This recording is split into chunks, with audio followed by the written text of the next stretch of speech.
안녕하십니까. 에듀앙다크 운영자 강쌤입니다. 공존행동 기계기능사 기출문제풀이 첫 번째 시간이고요. 이번 시간에는 2012년도 2월 12일 시행한 문제로 풀이를 한번 해보도록 하겠습니다. 자, 근데 풀이에 앞서서 이번 시간이 첫 시간이니까 앞으로 제가 문제를 풀 때 어떤 식으로 풀 건지 간단하게 한 가지만 설명을 드리고 넘어갈게요. 자, 그게 뭐냐면 우선은 문제 1번 보겠습니다. 문제 1번이 동그라미 1 해가지고 작업자의 신체를 보호하기 위한 보호구의 구비 조건으로 가장 거리가 먼 것은 해서 문제가 나오고요. 자, 그 다음 밑에 보기가 가, 나, 다, 라 요렇게 사지선다형으로 표시가 돼요. 근데 앞으로 제가 문제를 풀 때는 어떻게 풀 거냐, 가, 나, 다, 라를 1번, 2번, 3번, 4번으로 읽으면서 풀 겁니다. 제가 오프라인 강의를 많이 하다 보니까 처음에는 가나 다라로 읽으면서 문제를 풀어드렸어요. 근데 제가 발음이 좀 안 좋은지, 안 좋은 것 같아요. 아무리 생각해도. 좀 사투리 억양도 섞였고 해가지고. 다랑 나를 잘 못 알아들으세요. 그래서 한 번씩 학생들이, 쌤, 답니까? 랍니까? 답을 다시 물어보더란 거예요. 그래가지고 요런 거를 좀 미연에 방지하고자 1, 2, 3, 4 요렇게 제가 읽어드릴 겁니다. 그러니까 요거 헷갈리지 마시고 앞으로 요렇게 알아들으시면 된다라는 거예요. 자, 그렇다면 이제 본격적으로 문제 한번 풀어봅시다. 자, 1번 문제. 작업자의 신체를 보호하기 위한 보호구의 구비 조건으로 가장 거리가 먼 것은 했습니다. 그래서 1번 보시면은 착용이 간편할 것. 당연한 소리죠. 그 다음 2번 방호 성능이 충분한 것일 것. 당연하죠. 보호구니까 방호 성능이 좋아야지. 그 다음 3번에 정비가 간단하고 점검 검사가 용이할 것. 아, 이것도 뭐 맞는 말 같고. 그 다음 4번에 보시면 견고하고 값비싼 고급 품질일 것 돼 있는데 이왕이면 값은 좀 싼 게 좋죠. 우리가 뭐 그 옷 입고 패션쇼 하러 갈 것도 아니고 이왕이면 값싸고 품질은 좋을 것 이렇게 해야지 맞습니다. 그래서 4번이 틀렸다. 값비싼 거 말고 값은 쌀수록 좋다. 4번. 답은 4번이 되고요. 그 다음 2번 문제. 가스 용접 작업 시 유의사항이다. 적절하지 못한 것은 해서 1번에 산소병은 60도씨 이하 온도에서 보관하고 직사광선을 피해야 한다 돼 있는데 제가 앞에서 안전관리할 때그 가스 용기, 모든 가스 용기는 40도씨 이하를 유지해야 된다라고 했잖아요. 그래서 여기서는 60도씨라고 나왔기 때문에 틀렸죠. 40도씨로 바꿔줘야 됩니다. 그래서 2번의 답은 1번이 되고 나머지 2, 3, 4번은 맞는 거니까 한 번씩 더 읽어보시면 될 것 같아요. 자, 그 다음에 3번. 안전사고 예방의 사고 예방 원리 5단계를 단계별로 바르게 나타낸 것은, 자, 요거는 만약에 사고가 났으면 그 사고에 대해서 조사를 해야 되잖아요. 조사해가지고 이제 그 다음부터는 사고가 나지 않게끔 해야 되는 건데, 그렇다면 이때 사고 예방 원리의 5단계를 순서대로 나열한 것은 이렇게 되는 거죠. 요거 답은 2번입니다. 우선은 사고가 났을 경우 일단 그 사고를 조사할 팀을 꾸려야 되잖아요. 그래서 조직하고요. 그 다음 사실의 발견, 사고가 진짜 났나 안 났나 사실의 발견. 그 다음 그 사실을 평가해야 되죠. 평가 분석하고 그 다음에 그 사고에 대해서 앞으로 어떻게 할 거냐, 시정책의 선정, 그 다음에 시정책을 적용시켜야 되겠죠. 그래서 답은 2번. 3번의 답은 2번이 되겠죠. 자, 다음 4번 문제 보겠습니다. 드릴링 작업을 할 때의 안전수칙을 설명한 것으로 바른 것은, 드릴링 작업은 뭐예요? 그 구멍 뚫는 거잖아요. 이렇게 돌아가는 거. 그래서 가장 기본적으로 드릴링 작업할 때는 웬만하면 장갑은 끼면 안 되죠. 장갑 잘못하면 말려 들어가 버리잖아요. 장갑이나 긴 소매옷, 소매가 길면 그것도 말려 들어갈 테니까. 그래서 바르게 설명한 것은이니까, 자, 1번 보겠습니다. 옷 소매가 긴 작업복이나 장갑을 착용한다. 이 말도 안 되죠. 옷 소매는 적당하고 적당한 작업복이나 장갑은 착용하면 안 된다. 그래서 1번은 틀렸고, 그 다음 2번에 드릴의 착탈은 회전이 완전히 멈춘 다음 행한다. 그렇죠. 드릴을 내가 갈아 끼울 때는 드릴링 머신이 완전히 스톱해 있을 때, 그때 드릴을 뺐다가 꽂았다. 교체를 해줘야 되죠. 그래서 4번의 답은 2번이 되겠네요. 2번이 맞는 거. 그 다음 3번에 보시면 드릴 작업을 하면서 칩을 가끔 손으로 제거한다 돼 있는데, 손으로 제거하는 게 아니고 원칙은 브러쉬 갖고 솔솔솔솔 털어줘야 되죠. 그래서 3번 틀렸고, 그 다음 4번에 드릴 작업 시에는 보안경을 착용해서는 안 된다 돼 있는데, 드릴 작업할 때 잘못하면 쇳가루 눈에 튈 수 있단 말이에요. 그래서 보안경 껴주는 게 좋습니다. 그래서 4번도 틀렸죠. 그래서 4번의 답은 2번이 되더라. 자, 그 다음 5번 문제 보겠습니다. 도수율, 빈도율이 30인 사업장의 연천인율은 얼마인가 해서 자, 요 공식 하나 제가 외우라고 했습니다. 도수율 곱하기 2.4는 연천인율이었죠. 자, 그렇다면 여기서 주어진 그대로 넣어보면 도수율이 30이래요. 그럼 30 곱하기 2.4 해서 계산기를 똑똑 두드려 보니 72가 나오네요. 쉽죠? 이런 건 맞추라고 주는 겁니다. 그래서 도수율 또는 연천인율이 나오게 되면 요 공식을 꼭 외워달라. 그래서 뭐 공식까지는 못 외우더라도 도수율, 연천인율 뭐 이런 게 나오면요 2.4를 곱해주던가 나눠보면은 보기에 답이 하나 있을 거예요. 그렇게 보셔도 되고. 그래서 답은 3번이 되죠. 5번 문제 답은 3번. 자, 다음 6번. 소화효과의 원리가 아닌 것은 해가지고, 소화효과는요 우선은 연소의 3대 구성 요소를 알아야 돼요. 그래서 연도가 아니고 연소의 3대 구성 요소. 자, 연소의 3대 구성 요소. 이게 뭐냐면 연소가 뭐예요? 타는 거잖아요. 불이 타는 거. 불이 계속 활활활 타는 현상을 연소를 하잖아요. 뭔가가 타는 게. 그럼 연소가 되는데 필요한 3대 구성 요소. 그건 뭐냐면은 우선은 가연물, 그 다음 공기, 그리고 자, 가연물이 뭡니까? 타는 물질. 뭐 연료로 치면 기름일 수도 있고 가스일 수도 있고 아니면 뭐 그 나무 토막 이런 게 될 수도 있는 거죠. 그런 것들이 다 가연물이고, 불이 탈 때 꼭 필요한 게 뭡니까? 공기가 있어야지. 근데 얘들 두 개만 있으면 불 붙어요, 안 붙어요? 나무 갖다 놓고 공기 분다 불 붙나? 안 붙죠? 그래서 뭐가 필요합니까? 가연물, 공기, 점화원. 불꽃이 필요하잖아요. 불꽃 또는 뭐 스파크. 그래서 얘는 뭐 라이터 이런 것들이 되겠죠. 그래서 연소할 때 필요한 3대 구성 요소가 가연물, 공기, 점화원인데 이 중에 한 가지만 빠져도 연소가 안 된단 말이에요. 그렇다면 소화의 원리는 뭡니까? 소화의 원리는 요거 3개 중에 한 개를 없애버리는 거죠. 자, 그렇다면 보기 봅니다. 자, 1번에 질식소화. 질식소화라는 거는 공기, 즉 산소를 차단하는 거예요. 그럼 당연히 소화되겠죠. 그 다음 2번에 제거 효과 돼 있는데, 제거라는 거는 가연물을 없애버리는 겁니다. 가연물을 없애버리면 당연히 연소가 중단되겠죠. 그래서 소화가 된다. 그 다음 3번에 보시면 냉각 효과는 뭐냐면은 온도를 확 식히는 거예요. 온도를 확 식혀버리면은 인하점보다, 불이 붙는 점 인하점보다 확 낮아질 거란 말이에요. 그렇기 때문에 확 낮아지면은 당연히 정상 연소가 안 되고 불이 탁 꺼지겠죠. 이 뭡니까? 냉각 소화는 주로 물, 우리 소방관들 와가지고 물 뿌리는 거 있죠. 그거 전부 냉각 소화예요. 물 뿌려가지고 식히는 거. 그래서 냉각 효과까지. 그래서 질식 제거 냉각은 소화 효과의 원리에 속하고, 아닌 것은 단열. 4번 단열은 없습니다. 단열 소화라는 거는 아예 없어요. 그래서 틀린 거는 4번이 되겠죠. 자, 그 다음 7번 문제. 냉동 제조 시설 기준에 대한 설명 중 틀린 것은 해가지고 자, 요거는 3번이 아니고 2번에 보시면 암모니아 냉동 설비의 전기 설비는 반드시 방폭 성능을 가지는 것일 것 돼 있는데요. 자, 답은 2번이 틀렸어요. 2번이 틀렸는데 왜 틀렸냐? 자, 암모니아는 주 특성이 두 가지입니다.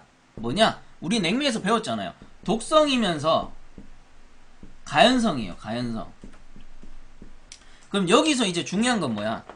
요 가연성이란 말이에요. 뭡니까? 가연성이 있다라는 거는 잘못하면 폭발할 우려가 있다는 거예요. 근데 보통 그렇기 때문에 가연성 가스들, 주로 가연성 가스들, 불에 잘 타는 가스들은 방폭 설비를 해줍니다. 방폭 설비 뭐예요? 터지지 않게 해주는 설비. 폭발하지 않게 해주는 설비를 방폭 설비라고 해요. 근데 2번 다시 한번 읽어볼게요. 암모니아 냉동 설비의 전기 설비는 반드시 방폭 성능을 가지는 것일 것 돼 있단 말이에요. 근데 암모니아 같은 경우는 가연성은 맞아요. 가연성은 맞는데 얘는 또 다른 특성이 뭐냐면 폭발 범위가 좁아.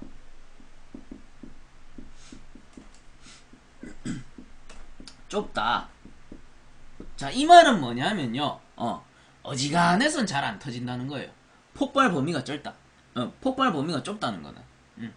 그렇기 때문에 암모니아 가스는 반드시 방폭 설비를 할 필요는 없는 겁니다. 그래서 2번이 틀렸어요. 이거 좀 애매하죠. 문제 잘 읽어봐야 돼요. 그래서 요 말장난 쳐놓은 거예요. 그래서 자 보시면은 암모니아 가스는 독성 가연성을 지녔지만, 그리고 가연성 가스들은 모두 방폭 성능을 가진 방폭 성능을 가지도록 그렇게 설비를 하지만, 암모니아 가스 같은 경우는 폭발 범위가 좁기 때문에 잘 폭발을 안 한다. 그래서 반드시 방폭 설비를 할 필요는 없다. 틀린 것은 2번. 7번의 답은 2번. 자, 그 다음 8번 문제 넘어갑니다. 안전관리의 목적을 가장 올바르게 설명한 것은 요거 4번이에요. 근로자의 안전과 능률을 향상시킨다. 무조건 모르면 외우세요, 이거는. 문제 다 그대로 나와요. 근로자의 안전과 능률을 향상시킨다. 어찌 보면 상식적인 내용입니다. 자, 다음 9번. 공조설비에 사용되는 암모니아 냉매가 NH3 암모니아요. 암모니아 냉매가 눈에 들어갈 경우 조치 방법으로 적당한 것은 해서 암모니아 한 번 더 나왔네요. 자, 암모니아의 또 다른 특성. 얘는 연기성을 띄어요. 연기성을 띄는데 연기성은 어떤 성질이냐? 약알칼리성을 띱니다. 약알칼리성을 띠기 때문에 자 여기서 보세요. 요 암모니아가 눈에 딱 들어갔어. 눈에 들어가면은 무엇으로 중화를 시키냐? 얘가 약알칼리성이기 때문에 거기 나옵니다. 2%의 붕산액, 붕산용액이라 돼 있나요? 그냥 붕산액이라고 돼 있네요. 붕산액. 2%의 붕산액, 약간의 산성이죠. 2%의 산성. 약간의 산성으로 얘는 알칼리성이기 때문에 약간의 산성으로 중화를 시키는 거예요. 중화를 시키고 유동파라핀을 점환한다. 여기서 나오는 유동파라핀은 연고입니다. 연고. 후시딘 같은 거. 연고로 사용돼요. 그래서 답은 2번. 암모니아, 약알칼리성인 암모니아가 눈에 들어갔을 때 조치 방법은 2번. 2%의 붕산액으로 세척하고 유동파라핀을 점환한다. 연고 바른다. 요 말이에요. 답은 2번. 자, 다음 10번. 보일러의 스케일 부착으로 인한 영향으로 틀린 것은, 자, 스케일 뭡니까? 물때잖아요, 물때. 그러면 보일러의 스케일 부착으로 인한 영향이니까 스케일은 물때고 스케일이 많이 끼면 보일러에 어떤 영향이 생겨요? 악영향이 생기겠지. 그러면은 이 문제의 뜻은 뭡니까? 보일러의 스케일이 부착으로 인한 영향이니까 악영향으로 틀린 것은 이 말이죠. 그렇다면 1번에 전열량은 증가한다. 전열량 증가하면 보일러 용량 증가하는데요. 그래서 1번은 좋은 영향이죠. 1번이 틀렸죠. 전열량은 감소하겠죠. 스케일 많이 끼면. 전열량은 감소하고, 그 다음 2번에 연료 소비량 증가. 그렇죠. 기존 용량을 커버하는 그 연료보다 훨씬 더 많은 연료가 필요한 거예요. 효율이 낮아졌기 때문에. 그 다음 3번에 과열로 인한 파열 사고의 위험이 발생한다. 이것도 맞고, 그 다음 보일러 효율이 저하한다. 스케일 끼는 게 악영향이니까. 그래서 틀린 것은 1번. 전열량은 증가하는 게 아니고 감소한다. 자, 그럼 11번. 안전보건 표지의 색채에서 바탕은 파란색, 관련 그림은 흰색으로 된 표지로 맞는 것은, 자, 이거는 지시표지예요. 3번. 지시표지가 되고, 색깔 제가 좀 적어 드릴게요.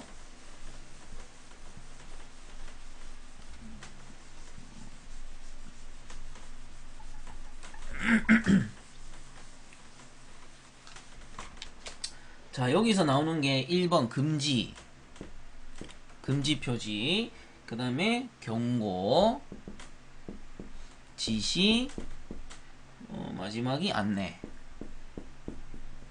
해서 바탕색과 뭡니까 요게? 그림의 색깔. 그래서 금지 같은 경우는 흰색에 빨간색, 흰색에 빨강, 뭐 적색 요렇게 부르기도 하죠. 빨강, 금지. 그 다음 경고는 노랑에 검정,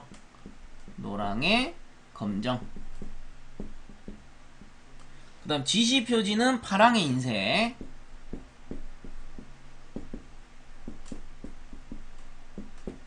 그 다음 안내 같은 경우는 흰색에 녹색. 자, 이렇게 참고적으로 좀 봐주시면 될 것 같아요. 그래서 여기 11번에서는 안전보건표지의 색채에서 바탕은 파란색, 관련 그림은 흰색으로 된 표지로 맞는 것은 요 지시 표지가 되죠. 파랑의 흰색. 그래서 답은 3번이 되고, 자, 그 다음 12번 문제. 토출 압력이 너무 낮은 경우의 원인으로 적절하지 못한 것은, 자, 토출 압력이 낮다. 이 말은 뭡니까? 예를 들어 압축기가 있으면 냉매가 이렇게 들어왔다가 이렇게 나간단 말이에요. 근데 토출 압력이 낮다. 여기 나가는 부분의 압력이 낮아졌다라는 겁니다. 그렇다면 보기 한번 보면은 1번에 냉매 충전량이 과다일 때, 냉매량이 안에 가득 차 있대요. 냉매가 엄청나게 많아. 그럼 압력 어떻게 됩니까? 압력은 올라가겠지. 냉매량이 많으면. 그래서 적절하지 못한 것은 1번. 냉매량이 과소할 때 압력이 떨어집니다. 냉매량이 과대할 때는 오히려 압력이 올라가요. 양이 너무 많으니까. 그 다음 뭐 나머지 보시면은 2번 같은 경우는 토출 밸브의 누설. 토출 밸브 어디 있어요? 여기 있단 말이죠. 여기. 여기에 토출 밸브 있거든요. 그럼 토출 밸브가 누설됐기 때문에 냉매가 이렇게 빠지잖아, 바깥으로. 냉매가 빠지다 보니까 냉매량은 감소하고 그로 인해서 압력은 떨어지죠. 그 다음 3번 같은 경우 냉각수 수온이 너무 낮아서, 냉각수 수온이 너무 낮을 때는 우리가 몰레르 선도를 그려보면요, 냉각수 수온은 뭐랑 관련이 있느냐? 주로 요 응축기, 요게 압축, 응축, 팽창, 증발이란 말이에요. 그 냉각수가 차가워졌다. 그 말은 응축이 많이 됐다 이 말이에요. 그럼 기존 몰레르 선도보다 압력이 이렇게 떨어지겠죠. 압력이 이렇게 떨어진단 말이야. 그렇다면 토출 압력은 어떻게 됩니까? 냉각이 그 응축이 너무 잘 되다 보니까 토출 압력은 떨어지는 거예요. 냉각수 수온이 너무 낮을 때는 응축이 너무 잘 돼서 응축 압력이 내려가다 보니까 그로 인해 그 압축기 토출 가스 압력도 내려간다. 이렇게 보시면 되고, 그럼 4번도 똑같아요. 냉각 수량이 너무 많아서 이것도 응축이 너무 잘 되는 거지. 그래서 압력은 툭 떨어지는 거. 자, 그런 식으로 이해를 하시면 돼요. 자, 그 다음 그렇기 때문에 답은 1번이 틀렸죠. 냉매 충전량 과다가 아니고 과소. 자, 다음 13번 문제. 전기기계 기구에서 절연 상태를 측정하는 계기로 맞는 것은 절연 저항계. 절연 상태를 측정한다. 답은 3번. 절연 저항계. 자, 다음 14번. 전기 용접 작업을 할 때 옳지 않은 것은, 가장 중요한 거는 뭡니까? 전기 용접할 때는 감전의 위험을 피해야 된다라고 제가 1차적으로 얘기를 해드렸습니다. 자, 그렇다면 한번 보면은 용접 작업으로 옳지 않은 거 됐죠. 그래서 1번. 비 오는 날 옥외에서 작업하지 않는다. 그렇죠. 옥외에서, 비 오는 날 옥외에서 작업하면 잘못하면 감전되죠. 감전됩니다. 그 다음 2번에 소화기를 준비한다. 이거는 뭐 전기 용접이나 가스 용접이나 당연한 소리인 거고, 그 다음 3번에 보시면 가스관에 접지한다 돼 있는데, 가스관에 접지를 한다. 물론 접지는 해야 돼요. 물론 용접기에 당연히 감전될 우려가 있기 때문에 접지는 해야 돼. 근데 예를 들어서 얘가 가스관이야. 가스관. 여기 안에 가연성 가스가 막 지나가고 있어요. 근데 내가 용접을 하는데 용접기에 어스선을 여기다 탁 물려놨어. 그러다가 잘못해서 여기서 스파크가 탁 튀었네? 그럼 어떻게 됩니까? 가스관 폭발하겠죠. 그래서 가스관에 접지하면 어떻게 됩니까? 폭발합니다. 틀린 것은 3번. 4번에 화상에 주의한다. 용접이니까 당연히 화상에 주의해야 되는 거고. 그래서 14번의 답은 3번이죠. 가스관에 접지하면 폭발한다. 자, 그럼 15번. 정작업 시 안전작업 수칙으로 옳지 않은 것은 1번. 정의 머리가 둥글게 된 것을 사용한다. 하지 말 것. 당연하죠. 정이라는 건 뭡니까? 못인데 대못 있잖아요. 엄청나게 큰 못. 그거를 망치로 뚝뚝 때려가지고 뭐 간단하게 그리면 이렇게 생겼죠. 이런 식으로 생겼어요. 요걸 이제 망치로 뒤쪽에 땅땅땅 때리는데 요 면은 당연히 평평해야 되죠.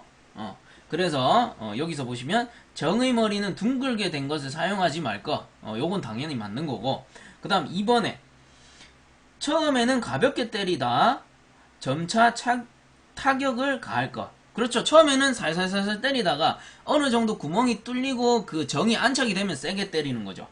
그 다음 3번에 철제를 절단할 때에는 철편이 날아 튀는 것에 주의할 것. 이것도 뭐 당연하죠. 그 다음 4번에 보시면 표면이 단단한 열처리 부분은 정으로 가공할 것도 있는데, 표면이 단단하게 열처리 돼 있는 거는 정으로 아무리 때려도 안 뚫려요. 그렇기 때문에 4번이 틀렸습니다. 표면이 열 처리된 단단한 부분은 정으로 가공할 수 없다. 4번이 답이 되겠죠. 자, 그 다음 16번. 다음 설명 중 틀린 것은 해가지고 1번에 유압보호 스위치의 종류는 바이메탈식과 가스통식이 있다. 요거 맞아요. 그 다음 2번에 단수 릴레이는 순행식 응축기에서 브라인이나 냉각수가 단수 또는 감수 시 압축기를 정지시키는 장치이다. 자, 요 설명도 맞죠? 우리가 앞에서 배웠었습니다. 단수 릴레이라고 해가지고 요건 뭐냐면은, 자, 간단하게 제가 알아보기 좋게끔 그려드릴게요. 자, 요렇게 압축기가 있고 그 다음에 응축기가 있습니다. 응축기가 있습니다. 자, 그렇다면 요 응축기가 순행식 응축기일 경우 어떻게 생겼어요? 요렇게 통이 있고 그 다음에 쿨링 타워가 있을 거란 말이에요. 쿨링 타워에서 냉각수를 이렇게 넣어주고 다시 빼서 순환시키는 형식으로 운전이 될 거란 말이에요. 근데 요 압축기에서는 고온고압의 기체죠. 냉매기체, 냉매가스가 토출이 돼서 여기 안쪽에는 엄청나게 뜨거운 냉매가스가 흐르고 있고, 그 다음 요 냉각수에 의해서, 요 이제 순환되는 냉각수에 의해서 요 가스가 식어서 응축이 되는 그런 원리가 되는 거죠. 근데 평상시에는 괜찮은데 어떤 경우 뭐 쿨링타워가 지 역할을 못하거나 아니면 펌프가 고장났어요. 펌프가 고장났을 경우 여기 안에 그 냉각수 브라인의 양이 줄어버릴 수 있단 말이야. 이렇게 줄어버릴 수 있어요. 그러면은 제대로 응축 됩니까 안 됩니까? 제대로 응축 안 되죠. 제대로 응축 안 되면은 요 토출가스 압력이 올라가고 응축기가 또 가열되고 그로 인해서 압축기는 열을 받죠. 압축기는 열을 받고 그로 인해 오일 열화탄화 그 다음 냉동기 효율을 감소시키고 압축기 잘못하면 고장나요. 요런 거를 막기 위해서 어떻게 합니까? 압축기랑 이걸 뭐라고 해야 되나? 응축기를 연결해서 여기다가 뭐를 설치합니까? 단수 릴레이.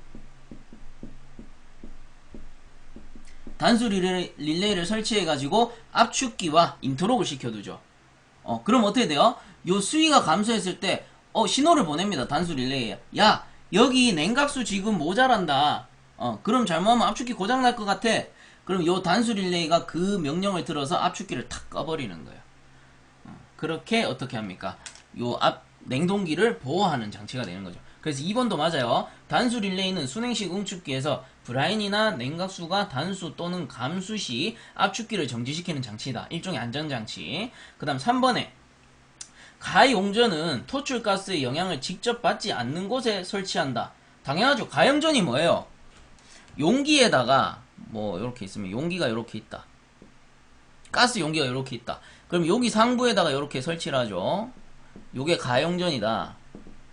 가용전의 주 성분은 납과 주석이었죠. 그리고 가용전이라는 거는 65에서 75도씨 정도 되면은 녹아서 안쪽에 있는 가스로 바깥으로 도피를 시킵니다. 안 그러면 잘못하면 열받아서 터지니까. 요게 가용전이죠. 근데 이 가용전이 토출가스에 영향을 받는데요. 주로 토출가스에 영향을 받는 것은 어디예요? 응축기 또는 뭐 압축기 사이 그런 곳에 요 가용전이 어딘가 붙어 있다. 그러면 잘못하면 가용전이 먼저 녹아서 굳이 녹아서 안쪽에 있는 압력은 안전한데 굳이 녹아서 압력을 다 빼버리겠죠. 그렇기 때문에 가용전은 토출가스의 영향을 직접 받지 않는 곳에 설치한다. 요것도 맞는 거겠죠. 자, 그 다음 4번에 보시면 파열판은 일단 동작된 후 내부 압력이 낮아지면 가스의 방출이 정지되며 다시 사용할 수 있다 돼 있는데요. 가용전도 그렇고 파열판 뭡니까? 이렇게 동그랗게 생겨가지고 파열판이라는 거는 용기에 압력이 올라가면 지가 먼저 딱 파열이 되는 거예요. 딱 열리면서 어떻게 안쪽에 있는 압력을 빼주는 거. 가용전은 온도가 올라갔을 때 얘가 먼저 녹아서 안쪽에 있는 가스를 빼주는 거. 둘 다 안전장치인데 두 가지의 특성은 어때요? 한 번 녹으면 못 써요. 한 번 파열되면 못 써. 그래서 교체를 해줘야 되는 거예요. 근데 4번에 보시면 다시 사용할 수 있다. 요게 틀린 거죠. 다시 사용할 수 없습니다. 그래서 16번의 답은 4번. 자, 그다음 17번. 내식성이 우수하고 열 전도율이 비교적 크며 굽힘성 등이 좋아 냉난방관, 급수관 등에 널리 이용되는 관은, 자, 요거는 구리관이에요. 흔히 동간이라고 부르죠. 그래서 우리 냉동기 설치할 때도 동간을 많이 쓰는 거예요. 자, 그 다음에 18번 문제. 열 용량에 대한 설명으로 맞는 것은, 자, 열 용량의 단위를 알려드릴게요. 열 용량의 단위는 킬로칼로리 퍼 도시입니다. 킬로칼로리 퍼 도시. 그럼 제가 단위를 읽을 때는 어떻게? 뒤에서부터 읽으면 된다 했죠. 어떤 물질 1도씨 올리는데 필요한 열량이 열 용량이구나. 그럼 답은 2번이죠. 어떤 물질의 온도 1도씨를 올리는데 필요한 열량을 뜻한다. 답은 2번. 자, 그 다음 19번 보겠습니다. 19번 브라인 냉매에 관한 설명 중 틀린 것은 해가지고 1번에 무기질 브라인 중 염화 나트륨이 염화 칼슘보다 부식성이 더 크다. 우리 부식성 순서 제가 외우라고 했죠.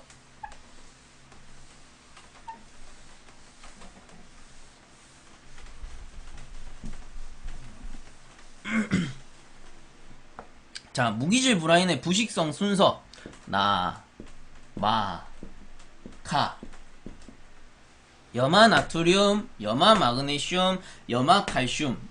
그렇다면 이 설명에서 무기질 브라인 중 염화 나트륨이, 자, 염화 나트륨이 염화 칼슘보다 부식성이 크다. 맞네요.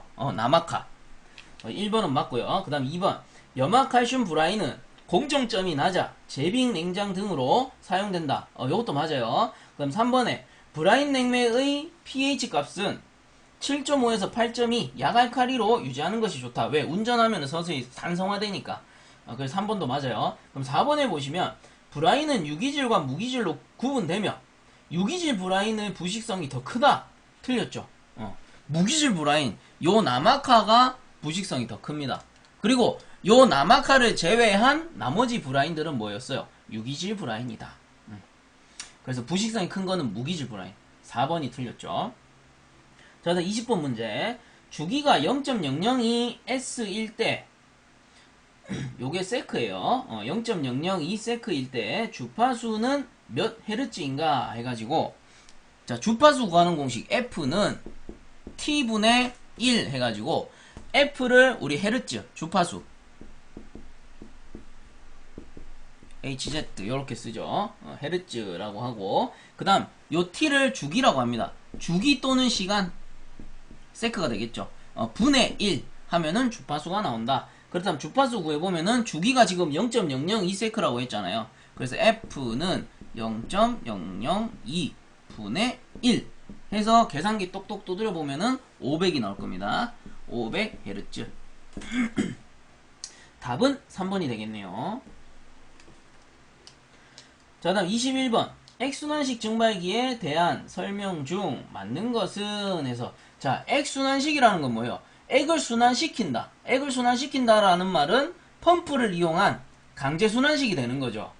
그래서 강제순환식의 설명으로 맞는 것은 이에요. 자, 1번에 보시면 오일이 체류할 우려가 크고 재상자동화가 어렵다 되어 있는데, 제가 그냥 간단하게 그림으로 한번 그려드릴게요. 액순환식 증발기라는 거는 이제 주로 만획식에서 많이 쓰겠죠. 자, 이렇게 있으면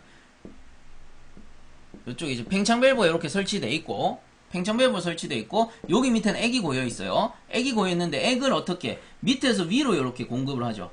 밑에서 위로 순환을 시키면서 여기 위쪽은 뭡니까? 증기부란 말이야. 냉매의 증기부. 증기부에서 증기만 압축기 쪽으로 보냅니다. 그래야지 리퀴드백이 안 일어나니까. 그리고 남은 액은 또 계속 순환시키는 거예요. 이게 증발기란 말이야. 이게 증발기. 여기 뭐 펜을 그리면 좀 더 알아보기 좋으려나? 요게 이제 만획식 증발기예요. 왜? 액이 거의 가득 차 있거든. 근데 여기다가 펌프를 설치한 게 뭡니까? 액순환식 증발기란 말이야. 근데 펌프가 없을 때는요, 요 액과 냉매 액과 오일이 섞여 다니다가 요 하부에, 펌프가 없을 때는 하부에 오일이 많이 고여요. 근데 펌프를 설치해주면 어떻게 되냐? 순환이 잘 되잖아요. 액이나 또는 뭐 그 오일이 고일 염려가 없는 거예요. 그래서 1번에 보시면 오일이 체류할 우려가 크고 작습니다. 재상자동화가 쉬워요. 그래서 1번 틀렸죠. 그 다음 2번에 냉매량이 적게 소요되며, 아니죠. 순환을 시키기 위해서는 훨씬 더 많은 액이 필요한 거죠. 그래서 냉매량은 많이 소요됩니다. 많이 소요되며 액펌프, 저압수액기 등 설비가 간단하다 되어 있는데 펌프가 늘어났잖아요. 기존의 증발기들보다 당연히 설비는 많아지겠지. 그래서 냉매량이 많이 소요되며 액펌프, 저압수액기 등 설비가 복잡해진다. 이렇게 해야 맞는 거예요. 그래서 2번 틀렸고요. 그럼 3번에 보시면 증발기 출구에서 액은 80% 정도이고 기체는 20% 정도 차지한다. 요게 맞겠네요. 자, 요 비율이 대략 80%. 그리고 상부의 요 기체 비율이 20%. 요게 맞는 거예요. 그래서 답은 3번. 3번이 답이 됩니다. 그럼 4번은 왜 틀렸냐? 증발기가 하나라도 여러 개의 팽창 밸브가 필요하다 돼 있는데 이거는 말이 완전 뒤집혔어요. 증발기가 여러 대더라도 팽창 밸브는 한 개만 설치해도 됩니다. 왜? 펌프가 있거든. 펌프로 다 순환이 가능하기 때문에 팽창 밸브 한 개로 여러 대의 증발기를 운영할 수 있다. 이렇게 해야 맞아요. 그래서 답은 3번. 자, 그럼 22번 문제. 배관 시공 시 진동 및 충격을 완화시키기 위하여 설치하는 기기는 브레이스죠. 진동 및 충격을 흡수한다. 브레이스. 그래서 행거, 서포트, 브레이스, 리스트레인트 이런 이음새가 아니고 관 지지 장치. 그래서 요거를 이렇게 딱 그려보면 배관을 천장에다가 매달아 주는 장치를 우리가 자 이렇게 배관을 이렇게 천장에다 매달아 주는 거를 행거라고 있습니다. 행거. 걸어준다 해가지고 그 다음에 우리가 바닥에서 이렇게 받쳐주는 장치들 있죠. 바닥에서 배관을 이렇게 받쳐주는 장치들을 서포트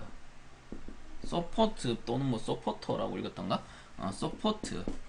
서포트라고 했고요. 그 다음에 충격 및 진동을 흡수하는 거를 브레이스라고 했습니다. 그 다음에 4번에 리스트레인트 나오는데 리스트레인트는 뭐냐면은 열팽창에 의한 배관의 이동을 구속해주는 장치. 그래서 리스트레인트라는 단어의 뜻이 구속이다 라고 했죠. 뭔가를 구속한다 그러면 리스트레인트가 되는 거예요. 그래서 여기서는 진동 및 충격을 완화시켜주는 장치니까 3번 브레이스가 답이 되죠. 자, 그다음 23번 문제. 냉동기유의 구비조건 중 옳지 않은 것은 냉동기유 뭡니까? 압축기 안에 들어있는 오일을 얘기하는 거죠. 요 오일. 윤활유 얘기하는 거예요. 그래서 냉동기유의 구비조건 중 옳지 않은 것은 1번 응고점과 유동점이 높을 것 돼 있는데 응고점과 유동점은 낮아야 돼요. 왜냐하면 응고점이라는 건 어는 점이란 말이에요. 어는 점이 높아버리면은 여기 안에 있는 오일은 시도 때도 없이 얼어버립니다. 왜? 차가운 냉매가 들어오잖아요. 시도 때도 없이 얼어버려서 윤활유의 역할을 못할 것이고 유동점이 높다라는 거는 시도 때도 없이 냉매랑 섞여 나가요.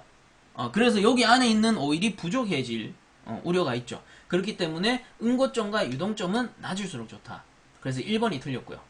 2번에 보시면 인화점이 높을 것 당연한 소지요. 그래야지 열이 안 받으니까 그래야지 폭발을 안 하니까 인화점이 높을 것. 그 다음에 3번 점도가 적당할 것. 이것도 뭐 당연한 소리고 전기 절연 내력이 클 것. 그렇죠. 전기에 의해서 스파크가 튀면 안 되니까 전기 절연 내력이 클 것. 그래서 답은 1번이 되겠고요. 자, 그다음 24번에 2단 압축 냉동장치에서 저압측 흡입 압력이 0kg/제곱센치에 G 돼 있는데 이게 게이지 압력이에요. 게이지 압력이고 그 다음 고압측 토출 압력이 15kg/제곱센치에 게이지 압력 돼 있죠. G이었다. 이때 중간 압력은 약 몇 kg/제곱센치 게이지 압력인가 해서 게이지 압력을 구해라 이 말이죠.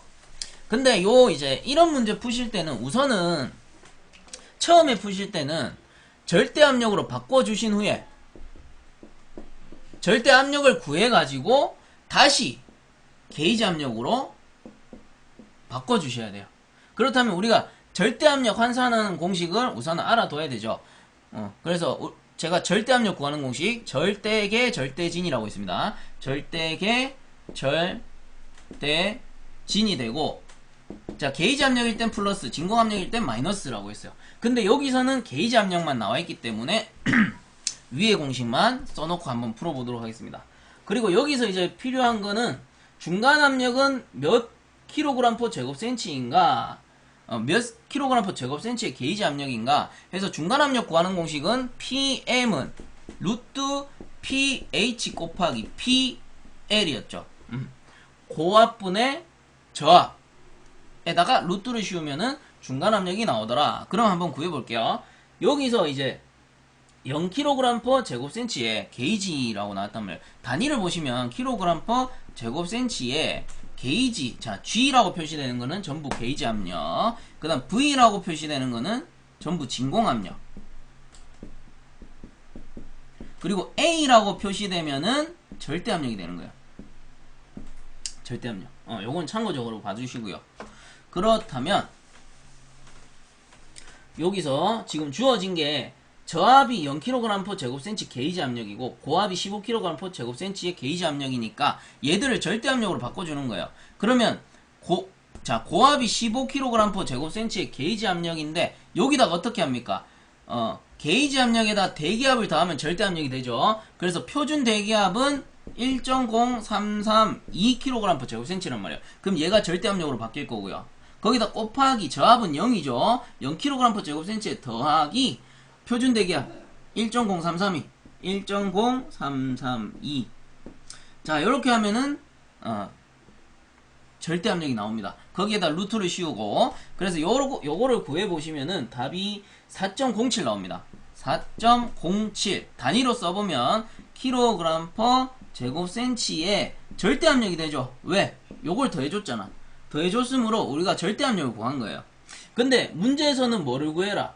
자, 이때 중간 압력은 약 몇 kg 제곱센치의 G인가 해서 게이지 압력을 구해라 이 말이에요. 그럼 얘는 절대 압력이니까 게이지 압력을 구하려면, 자, 요거 치환하면 되죠. 그럼 게이지 압력은 얘가 넘어가니까 절대 압력에다가 빼기 대기압이 되겠네. 그럼 여기다가 빼기 대기압 1.0332 해주면은 얘가 게이지 압력이 나옵니다.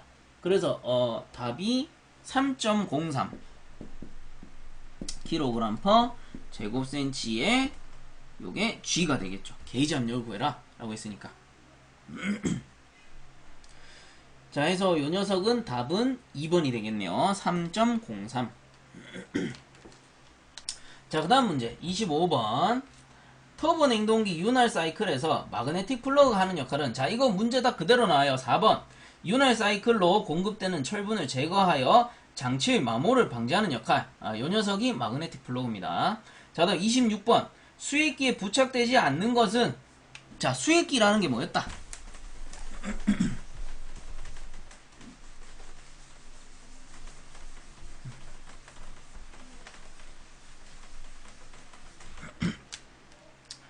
자, 수액기라는 거는 우선은 응축기가 있고요. 우선은 응축기가 이렇게 있고, 응축기에서 응축되어 나온 요 출구관이 어떻게 수액기로 들어가게 되죠.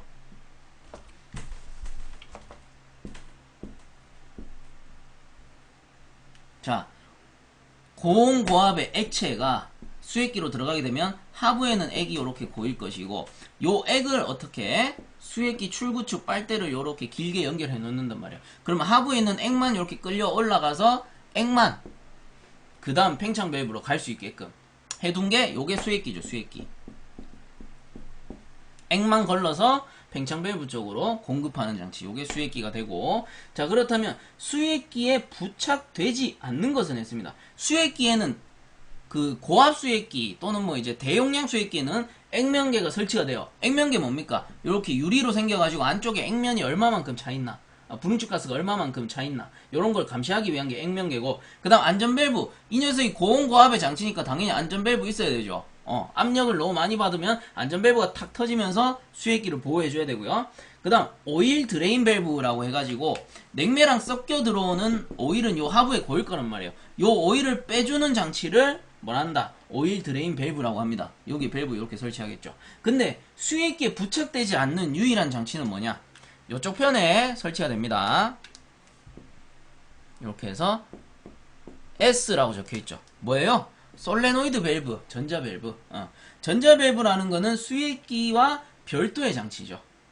그래서 여기서 답은 3번이겠죠.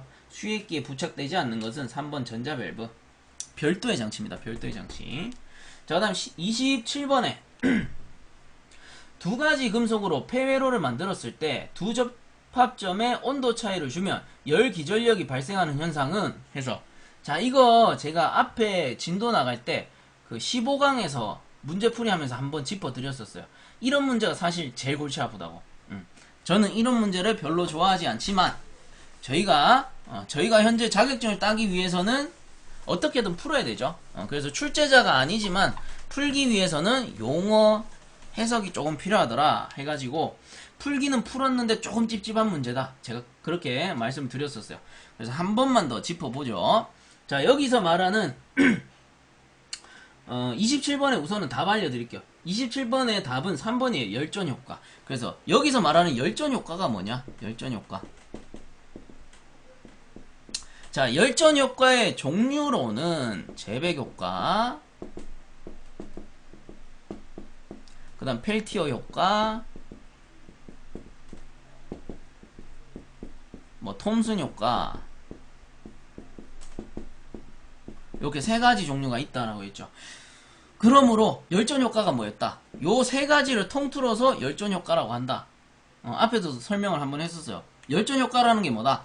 열과 전기, 상호 특성, 상호 간의 특성, 그걸 나타내는 게 열전효과. 즉, 열을 줘서 전기를 발생시키거나, 전기를 이용해서 열을 발생시키는 그 모든 현상들을 우리가 열전효과라고 얘기를 했었습니다. 그렇기 때문에 제백효과도 열전효과고, 그 다음 펠티어 효과도 열전효과고, 톰슨 효과도 열전효과죠. 근데 조금 더 우리가 상세하게 들어가 보면 제백효과라는 거는 이종금속에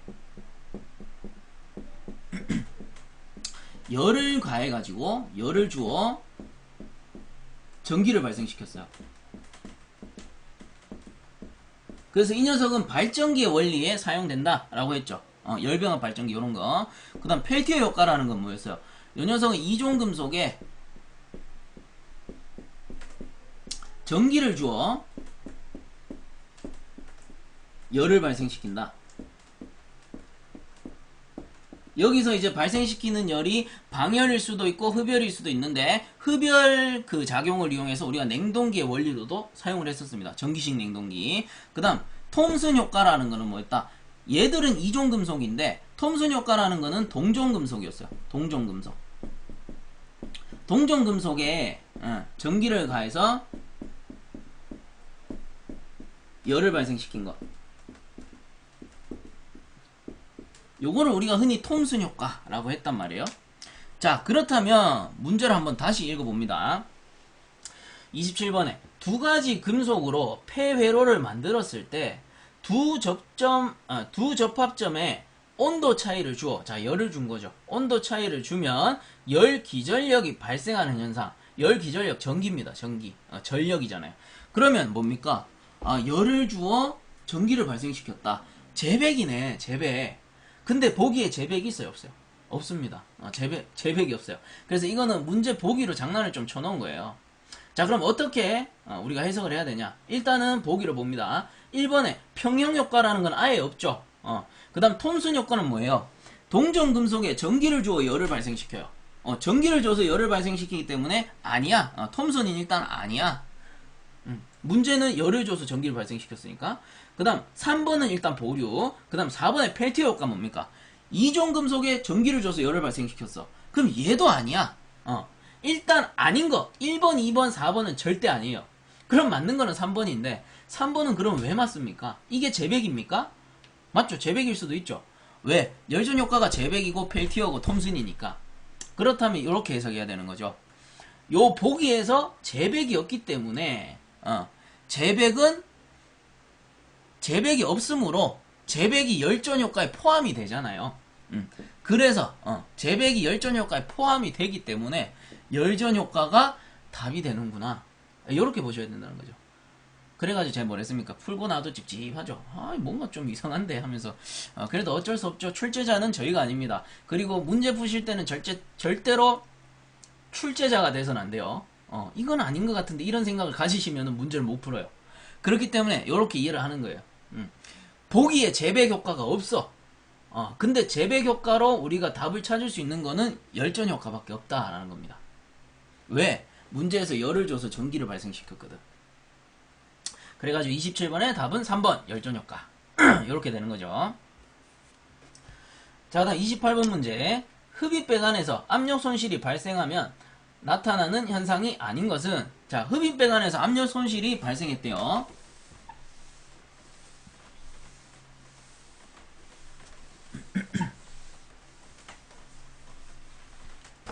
자, 흡입배관에서 압력 손실이 발생하면 나타나는 현상이 아닌 것은 해가지고 요거 간단하게 몰레르 선도로 한번 그려볼게요. pH 선도로 그릴 수 있고요.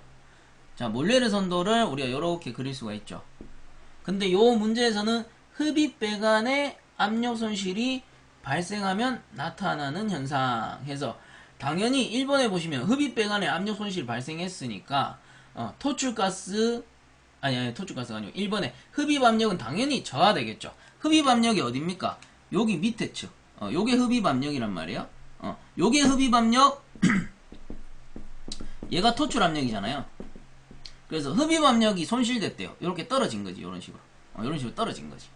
그래서 이만큼 냉동 효과가 줄었죠. 그렇기 때문에 흡입압력이 저하되고, 2번에 보시면 토출가스 온도는 상승한다. 왜? 기존의 압축비는 요만큼이었는데 압축비가 이만큼으로 늘어났으니까 당연히 토출가스 온도는 상승하고, 그로 인해서 압축기는 열을 받고 오일이 탄화열화되고 냉동기 효율은 떨어지고, 잘못하면은 압축기는 고장나고.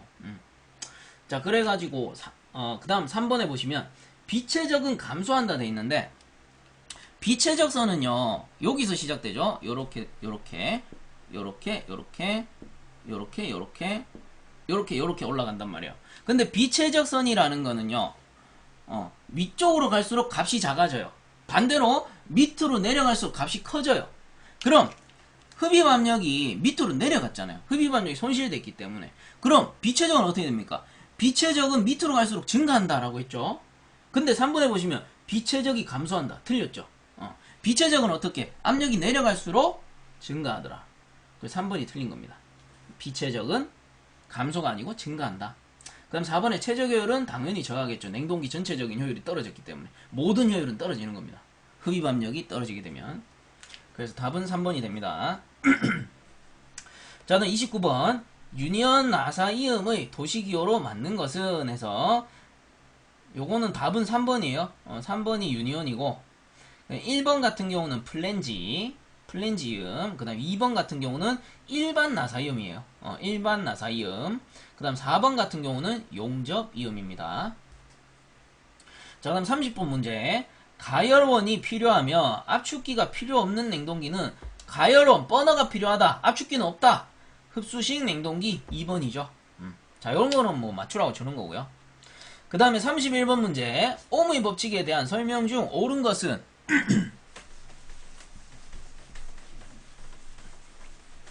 옴의 법칙은 공식 하나로 끝이 나요. 정말 쉬워요. I는 R 분의 V, 요게 옴의 법칙입니다. 그리고 자, I는 전류 암페어고요. 그 다음에 R은 저항 옴이 되고요. 그 다음 얘는 전압이죠. V는 전압 볼트가 됩니다. 자, 그럼 요걸 보고 찾는 거예요. 1번에 전류는 전압에 비례한다. 전류 I는 전압 V에 비례한다. 이게 답인 거예요. 그리고 여러분들 설마 뭐 이건 뭐 어떻게 보면은 좀 기초일 수도 있는데 혹시나 모르는 분들이 없지 않아 있을 수 있기 때문에 설명드려요. 자, 분수가 있고 요렇게 그 상수가 있잖아요. 그러면 I하고 V는 분자에 있는 거는 비례하는 거예요. 그래서 얘들 두 개는 비례한다. C 비례한다. 그리고 분모에 있는 거 얘들 두 개는 반비례한다. 반비례한다. 이렇게 알아두셔야 돼요. 그래서 I는 분자 V 전압과 비례하고 I는 분모 저항 R 저항과 반비례한다. 이렇게 보셔야 되는 거예요. 그래서 위에 있는 건 비례하는 거고 밑에 있는 건 반비례하는 거예요. 즉 위에 값이 커지면 I 값이 커지는 거고 밑에 저항 값은 커지면 I 값은 작아지는 거예요. 그래서 이건 뭐 상식인데 혹시나 해서 한번 알려드리는 겁니다. 그래서 전류 값은 전압에 비례하고 전류 값은 저항에 반비례한다. 이게 옴의 법칙이에요. 자, 그러면은 맞는 거는 1번이죠. 전류는 전압에 비례한다. 2번은 왜 틀렸어요? 전류는 저항에 비례하는 게 아니고 반비례한다. 이렇게 맞는 거죠. 그래서 답은 1번. 자, 그럼 32번. 주철관을 절단할 때 사용하는 공구는 이거 주철관 하면 무조건 나온다라고 했습니다. 2번 링크형 파이프 커터. 링크형 파이프 커터. 자, 그 다음 33번 냉동기의 스크류 압축기에 대한 특징 설명 중 잘못된 것은, 스크류 압축기 뭐예요? 두 개의 암수 로터가 이렇게 맞물려 돌아가는 거, 나사 두 개가 마치 맞물려 돌아가듯이. 그래서 잘못된 것은 해가지고 1번에 암수 두 개의 나선형 로터의 맞물림에 의해 냉매가스를 압축한다. 이거 맞고요. 그 다음 2번에 액격 및 유격이 적다. 그렇죠. 요거는 왕복동식에 비해서는 적어요. 그 다음 3번에 왕복동식과 비교하여 동일 냉동 능력일 때 압축기의 최적이 커진다 돼 있는데, 압축기의 최적은 압축식에 비해서 작습니다. 그래서 3번이 틀렸어요. 그 다음 뭐 4번에 흡입 토출 밸브가 없다. 요것도 맞고요. 흡입 토출 밸브가 있는 거는 왕복동식이었어요. 그래서 33번의 답은 3번. 자, 그럼 34번 만액식 증발기에 사용되는 팽창 밸브는, 자, 만액식 뭐예요? 액이 가득 차 있어요. 액이 가득 차 있으면 액면을 측정하는 장치, 플루트죠. 플루트를 다른 말로 부저라고 하잖아요. 그래서 우리 뭐 수세식이나 푸세식 화장실 뒤쪽, 변기 뒤쪽 뚜껑 열어보면은 그 위에 봉봉 떠 있는 거, 그거를 플루트라고 합니다. 답은 1번 저압식 플루트 밸브. 자, 그럼 35번 다음의 역하르노 사이클에서 냉동장치의 각 기기에 해당되는 구간이 바르게 연결된 것은, 이런 문제도 진짜 맞추라고 주는 거예요. 이런 문제 틀리면 안 돼요. 우린 몰리에르 선도 아시죠? 몰리에르 선도를 다른 말로 역하르노 사이클이라고 합니다. 그래서 지금은 PV 선도를 줬고요. PV 선도. 그럼 PV 선도에서는 작동하게 되면 선도가 이런 식으로 생겼더라. 그래서 지금 구역을 A, B, C, D로 줬고요. 그 다음 순환은 역하르노 사이클의 순환하고 똑같죠. 냉동 사이클이기 때문에. 그러면 이거요, 몰리에르 선도하고 똑같아요. 압축, 응축, 팽창, 증발. 몰리에르 선도하고 똑같잖아요. 왜? 몰리에르 선도 이렇게 있으면 압축, 응축, 팽창, 증발이잖아요. 똑같아요. 위에 거나 밑에 거나. 그래서 이런 문제 진짜 틀리면 골치 아파요. 이런 문제 맞추셔야 돼요. 그래서 답은 뭐예요? 자, AB가 응축, BC가 압축, DC가 증발, AD가 팽창. 순서는 바뀌었지만 답은 3번이죠. BA 응축, 그죠? BA 응축. 그 다음에 CB 압축. 그 다음에 DC 증발. 그 다음에 AD 팽창. 맞는 것은 3번. 이렇게 되겠죠. 자, 그래서 첫 번째 시간은 여기서 마치도록 할게요. 35번까지 문제 풀었고요. 다음 시간에 이어서 36번부터 풀이해보도록 하겠습니다. 첫 번째 시간이고 처음 진도를 나가다 보니까 웬만하면 한 문제 좀 디테일하게 풀어드리고 싶어서 시간이 좀 오래 걸리는 거고요. 그리고 한 2, 3회차 정도 넘어가기 시작하면은 중복된 문제들이 몇 개씩 나올 겁니다. 그러면 그런 거는 빨리빨리 넘어가기 때문에 풀면 풀수록 풀이 시간이 짧아질 겁니다. 그래서 너무 이제 풀이 시간이 길다고 지루해한다거나 힘들어하지 마시고, 요 부분도 이제 초반에만 조금 고생하면 돼요. 조금만 초반에만 조금 고생하고 뒷주에 가면 이제 눈에 확확 들어오는 문제는 그냥 요거는 몇 번, 요거는 몇 번 하면은 톡톡톡 이해하고 넘어가실 수 있으실 거예요. 자, 이번 시간 수업 들으시느라 고생들 많이 하셨고요. 본 강의가 도움되셨다면 유튜브 에듀양닷컴 검색 후에 구독과 함께 영상 하단에 보시면 다운 버튼 있으니까 다운 버튼 한 번씩만 눌러주시면 감사하겠습니다. 자, 고생들 많이 하셨습니다.